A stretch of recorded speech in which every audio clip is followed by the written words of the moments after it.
నిరుద్యోగ యువతను BRS party మోసం చేస్తుందన్నారు బీజేపీ జాతీయ ఉపాధ్యక్షురాలు డీకే అరుణ. ఇందుకు టీఎస్పీఎస్సీ లీకేజీని ఉదాహరణగా పేర్కొన్నారు. పేపర్ లీకేజీతో 30 లక్షల మంది నిరుద్యోగులు నష్టపోయారన్నారు. పేపర్ లీకేజీతో కోట్ల రూపాయలు చేతులు మారాయని డీకే అరుణ ఆరోపించారు.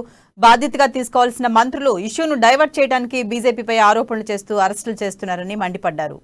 నిరుద్యోగుల 30 లక్షల మంది నిరుద్యోగులకు ఈ రోజు పెద్ద ఎత్తున నిరాశను మిగిల్చడమే కాదు, వారందరూ కూడా ఈ రోజు ఈ ఉద్యోగాల కోసం కొన్ని నెలలుగా ప్రిపేర్ అవుతూ లక్షల రూపాయలు ఖర్చు పెట్టుకొని తమ సొంత గ్రామాల నుంచి పట్టణ ప్రాంతాల్లో ఉండి ఆ ఎగ్జామ్స్ కోసం ప్రిపేర్ అవుతూ ఖర్చు పెట్టుకున్నటువంటి నేపథ్యం, ఎంతో ఆశతో ఆ పరీక్షలు రాసినటువంటి నిరుద్యోగులు ఉద్యోగం వస్తున్నటువంటి ఆశతో ఎదురు చూసినటువంటి నిరుద్యోగులు ఈ రోజు ఆ ప్రశ్నాపత్రాలు లీకు వెనక ఈ రాష్ట్ర ప్రభుత్వం యొక్క పెద్ద ఎత్తున పాత్ర ఉందని, వాళ్ళకు అవసరం ఉన్నటువంటి వాళ్ళకు కావాల్సిన వాళ్ళకు ఈ ప్రశ్నాపత్రాలను లీక్ చేయించి పెద్ద ఎత్తున దీని వెనక కుట్ర పన్ని ఒక్కొక్క ప్రశ్నాపత్రాన్ని కోట్ల రూపాయలకు అమ్ముకున్నట్లుగా మనం వార్తల్లో చూస్తా ఉన్నాం. ఈ రోజు ఈ రాష్ట్ర ప్రభుత్వానికి ఏ మాత్రం కూడా చీకు చింత లేకుండా ఇంత